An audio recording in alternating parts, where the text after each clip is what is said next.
We should have gone to my brother's. I shouldn't be I don't know if I should be laughing or not. That was a clip from Krampus, the horror comedy to hit theaters. It's a comedy, so you are supposed to laugh. So is it a present worth unwrapping, or should you keep that gift receipt and return it to the movie studio? Here to tell us is our resident movie critic, Will Loper. Good morning. Good morning. Well, I tell you guys, there's nothing that says Christmas like getting together with family, opening presents, and huddling around the fireplace in fear of the Austrian horned ghost beast Krampus. Now, this is also known as Santa Claus's shadow.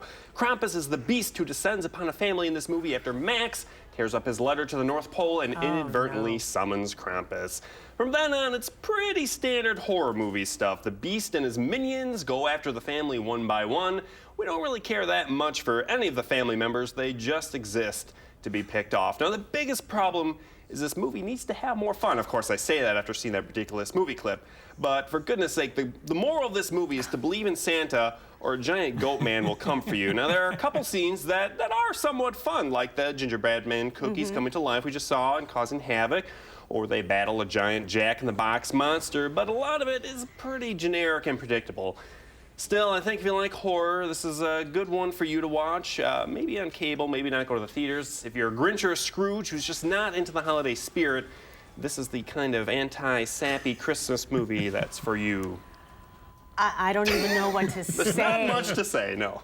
Okay, so what do you rate this? I gave this 3 evil gingerbread men out of 5. You gave it 3? I gave it 3, yes. Wow. It's just worth it enough to go see it. You need that third evil gingerbread man just so we could see it too, because the two might have gotten lost. Yeah. Apparently. Yeah, Ian. Yeah.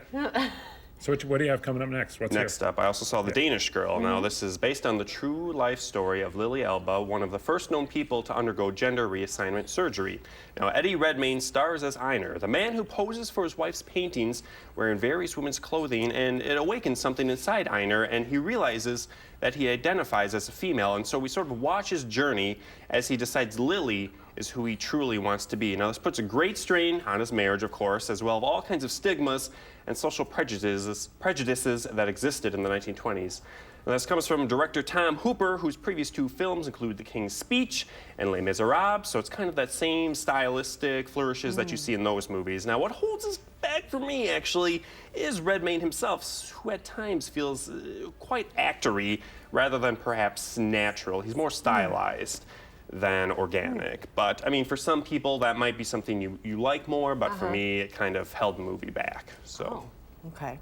It's a tough role to play. It's a very tough role to play, for sure, yes. Okay. So what did you rate this one? I gave this one 3.5 Oscars out of 5. Eddie Redmayne, of course, won last year for The Theory of Everything.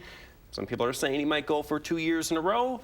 My money on maybe, probably not, so we'll see. Next week? Next week, we got In the Heart of the Sea. It's about the whaling trip. That looks good. That goes wrong, horribly wrong, and supposedly inspired Moby Dick. It's a trip out of Nantucket. I saw the book, actually. This is I follow Ron Howard on Twitter. And so it just opened in the UK. It's fascinating. Yeah. It's an interesting story. We'll see. Well, thank you. Thanks.